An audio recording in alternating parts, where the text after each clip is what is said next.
અરવલ્લી જિલ્લાના ધનસુરા તાલુકાના વડાગામ ગામના રહીશો લીઝ ધારક ક્વોરીઓથી પરેશાન.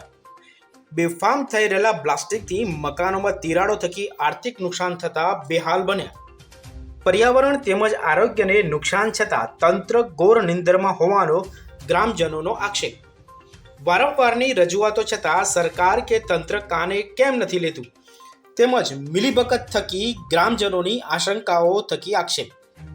લીઝ ધારકો ચોક્કસ ગાઈડલાઈન પ્રમાણે ચાલતા નથી તેવો ગ્રામજનોએ ગંભીર આક્ષેપ લગાવ્યો. જો સમસ્યાનું યોગ્ય નિરાકરણ નહીં આવે તો પ્રજાએ ચૂંટેલા તાલુકા સદસ્ય દ્વારા આત્મવિલોપનની ચીમકી ઉચ્ચારી. વડાગામ વિસ્તારના લીઝ ધારક ક્વોરીઓથી પરેશાન હોતા ગ્રામજનો શું કહી રહ્યા છે તે વિશે આપણે સાંભળીએ. અમારા ગામમાં જે પુલ વિસ્તારથી જે વડાગામ વિસ્તારમાં જે ક્વોરી ચાલુ છે એ ક્વોરીઓ અત્યારે હાલ વેગનના દ્વારા ક્વોરીઓ ચલાવે છે. પહેલું તો એ હોલ 100 ફૂટના હોલ મારે 70 હોલ મૂકે છે, તો ગ્રામમાં જે મકાનોમાં તિરાડો પડે છે. બીજું, ખેડૂતોને પાણી નીચે જાય છે. સરકારી સ્કૂલો, પ્રાથમિક શાળાઓ એ લોકોને નુકસાન થાય છે. હાઈસ્કૂલની બાજુમાં જે ક્વોરીઓ આવેલી છે ત્યાં ખાણ અત્યારે 150 થી 200 ફૂટ એ લોકો નીચે અંદર ઉતરેલા છે. બીજું, એમનું જે ઓવરબર્ડન નીકળે છે એ લોકો જ્યાં ત્યાં એમને નદીમાં એ ફેંકે છે. બીજું, નદીના મતલબ આપણી જે પ્રકૃતિ છે, જે નદી એની જે જીવનધારા છે આપણી ગામની, એને એ લોકો બંધ કરવાની કોશિશ કરી રહ્યા છે. બીજો કે એ માલની કોઈ રોલ્ટી બનાવતા નથી. એ માલ એમને ઓવરબર્ડન નીકળે છે એની રોલ્ટી બિલકુલ બનાવતા નથી. બીજું કે જે લીઝ ધારકો છે એ લોકોને કોઈ બોલી શકતું નથી, એટલે એ લોકો બેફામ જે કરવાનું છે એમને એ રાતે જે હોલ મારે છે, પછી સવારમાં હોલ ફોડે છે. એ બ્લાસ્ટિંગથી લોકો પરેશાન છે. ધારકો છે એ ગ્રામ વિસ્તારથી કેટલા અંતરે આવેલી છે? 500 મીટર દૂર. એ નિયમ છે જે સરકાર શ્રી, જે આપણા મુખ્યમંત્રીએ કીધેલું હતું અગાઉ રૂપાણીએ, કે જે ભાઈ લીઝના ગામના અડીને હોય 2 કિલોમીટરના અંદરમાં ક્વોરી હોય એ ક્વોરી બંધ થવી જોઈએ. તો અત્યારે કલેક્ટર શ્રી, મામલતદાર શ્રી આ લોકો કોઈ એમની એક્શન લેતા નથી. બીજું કે એમને પહેલાં મંજૂરી આપેલી છે કે 50 થી 60 ફૂટ અંદર જવું, અત્યારે એ લોકો 150 થી 200 ફૂટ અંદર જઈ રહ્યા છે. તેમને કોઈ માહિતી, કોઈ કલેક્ટર કે મામલતદાર એ લોકો હપ્તા ખાય છે એ નક્કી છે, તો જ આ લોકોને ગોળવાનું પરમિશન આપેલી છે કે આટલો માલ કાઢી શકો તમે અંદરથી. એટલે જ આ બધું ચાલતું હોય. ગોરખ ધંધામાં બધા મળેલા હોય તો ચાલતું હોય. બસ આ જે મકાનોમાં નુકસાન થયું છે એ મકાનો નુકસાન થવાથી આપણને શું તકલીફ થઈ રહી છે અત્યારે?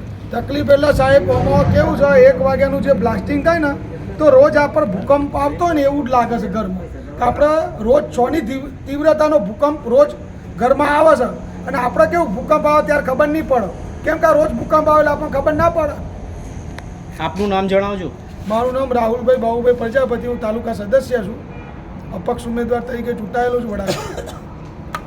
હવે આવા જ એક બીજા વડીલ સાથે વાત કરીશું, જેઓએ 2019થી આજ સુધી અંદાજિત 15થી વધુ અરજીઓ કરી અને રજૂઆત કરી છે. એ રજૂઆત બાબતે શું જવાબ મળ્યો છે વિભાગ દ્વારા તે આપણે સાંભળીએ. મારું નામ સોમાભાઈ જીવાભાઈ પટેલ છે. હું વડાગામમાં લગભગ 50 વર્ષથી રહું છું. આ ક્વોરીનું જે બ્લાસ્ટિંગ થાય છે એનાથી અમારા ઘરોને ખૂબ જ પ્રમાણમાં નુકસાન થાય છે. મેં કલેક્ટર, મારી જોડે જો બધા એવિડન્સ જે મેં કલેક્ટર, મામલતદાર, મુખ્યમંત્રી દરેકને મેં ઘણી અરજીઓ કરી પણ કોઈ જ કાર્યવાહી થતી નથી. છેવટે વડાગામમાં આવીને પંચાયતની ઓફિસમાં બધું વેરવિખેર થઈ જાય છે, અને આ બધું એક હપ્તા સિસ્ટમમાં ચાલુ, કોઈ કાર્યવાહી, ઠોસ કાર્યવાહી થતી નથી. તો આના માટે અમારા સરકારશ્રીને નમ્ર વિનંતી છે કે આ ખોણની લીજો કેટલી અંદર ઓડિયો હોવી જોઈએ, કેટલા પ્રમાણમાં બ્લાસ્ટિંગ થવું જોઈએ, અને અમારે ખૂબ જ નુકસાન. અમે ગરીબ માણસો, આખું વડાગામ બધું મુશ્કેલીમાં થાય છે, પણ કોઈ માણસો બોલી શકતા નથી, કોઈ દબાણની નીચે. અને અમારો કહેવાનો આ વિરોધ છે કે આ અન્ય ક્વોરીઓ પર કાયદેસર કાર્યવાહી થાય. પર્યાવરણનું ખૂબ નુકસાન છે. અમારી નદીની અંદર બધો રેફો નાખવામાં આવે છે, અમારી નદીએ બધી પૂરાઈ જવાઈ છે, અને ખૂબ જ અમને નુકસાન છે. અમારા કૂવાના પાણી પણ અંદર ઊંડા ઉતરી ગયા છે, અને અમને આર્થિક રીતે ખૂબ જ નુકસાન છે. તો આના માટે સત્વરે કાર્યવાહી કરવા અમારા કલેક્ટરશ્રી, મામલતદારશ્રી, મુખ્યમંત્રીને અમારી નમ્ર અરજ છે. વડાગામમાં નવો પુલ બની રહ્યો છે.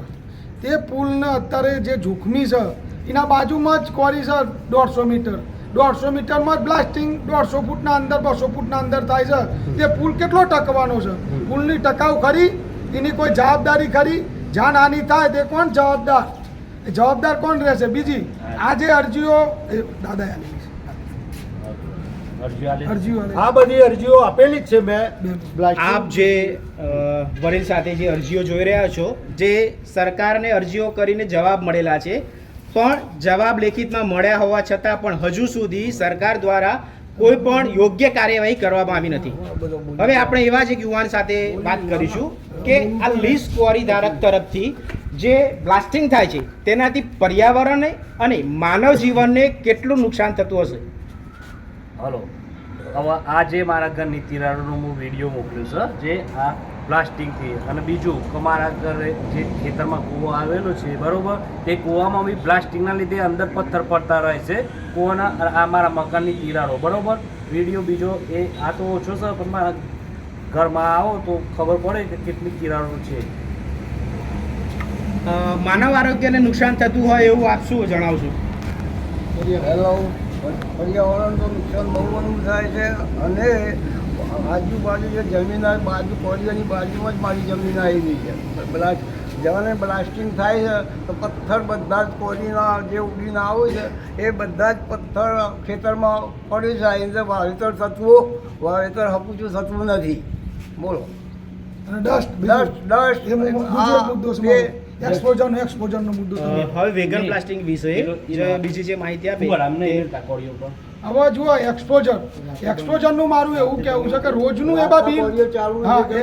બીજી વાત, એક્સપોઝર જે ચલાવે છે જે કનુભાઈ અત્યારે, એમને મારે એટલું કહેવું છે કે તમે રોજનો માલ જે કોરીવાળાને આપો છો એ એમને જે માલ આપ્યો તો તમે એમને એટલો માલ આપવાની તમારી પરમિશન છે? તમે એટલો બ્લાસ્ટ કરાવો છો તો તમે ગામને નુકસાન થાય છે તે તમે જવાબદાર તમે જ છો પોતે. બ્લાસ્ટ જો તમે કરાવવામાં મદદ કરો છો એમને, એટલે એ બ્લાસ્ટ કરે છે એટલે ગામને નુકસાન થાય છે. તો તમે એમને રોજ મટીરિયલ આપો છો, એ મટીરિયલનો જવાબ કલેક્ટરશ્રીને આપો તમારે કે આટલું મટીરિયલ આ કોરી હું આપી શકું. રોજનો રોજ તમારે બિલ બનાવું અને રોજનું બિલ બનાવીને કલેક્ટરશ્રીને જવાબ કરો કે હું આ કોરીમાં આટલું મટીરિયલ આપું છું, તો આટલું મટીરિયલ આપવાનો મારે આ કોરીનો બંધક બનેલો છું. કે આ કોરીના અંદર હું બિલ બનાવું તો મારે GST વાળું બનાવું કે ખોટા બિલ બનાવું છું, એના એ તપાસ થવી જોઈએ. એની તપાસ થાય તો ઊંડાણપૂર્વક તપાસ થાય તો આમાં મોટું કૌભાંડ નીકળવાની શક્યતા છે. અને આ બી અરજીઓ જે ક્વોરીમાં વેગન પ્લાસ્ટિકથી નુકસાન ની અંદર નજીકમાં કોરી આવેલી મહાલક્ષ્મી કોરી, જનતા કોરી, ગંગોત્રી કોરી, મિલન કોરી, ગાયત્રી કોરી, આ 5 કોરી, પુષ્પક કોરી, આ બિલકુલ વડાગામથી 500 ફૂટમાં દૂર નથી. અને રોજે રોજ 12 થી 2 વાગ્યા સુધીમાં 5 થી 6 વખત બ્લાસ્ટ થાય છે. એક વખત નહીં, 5 થી 6 બ્લાસ્ટ થાય છે. અને દરેક વખત અમારે સહન જ કરવાનું, કોઈ કાર્યવાહી થતી. મેં બધી અરજીઓ કરેલી છે પણ કોઈ જ કાર્યવાહી. છેવટે બધા ફરીને આવીને છેવટે સમાધાન જ થઈ જતું હોય તો પંચાયતમાં. તો આના માટે ખાસ મારી અરજ છે કે આનું કંઈક નિવાડો આવવો જોઈએ. મારી ચીમકી એવી છે, કલેક્ટરમાં અમે એનું નિરાકરણ નહીં આવે તો આત્મવિલોપન કરીને અને કોરીઓ બંધ કરાવીશું એવી મારી ચીમકી છે. હું જાતે એકલો 5 જણ લઈને હું આત્મવિલોપન કરીશ. આ કોરીઓનું બંધ થવી જોઈએ બ્લાસ્ટિંગ. ધનસુરાથી સંજયસિંહ વાઘેલા સાથે હું જયદીપ દરજી. જોતા રહો સત્ય વિચાર ન્યૂઝ.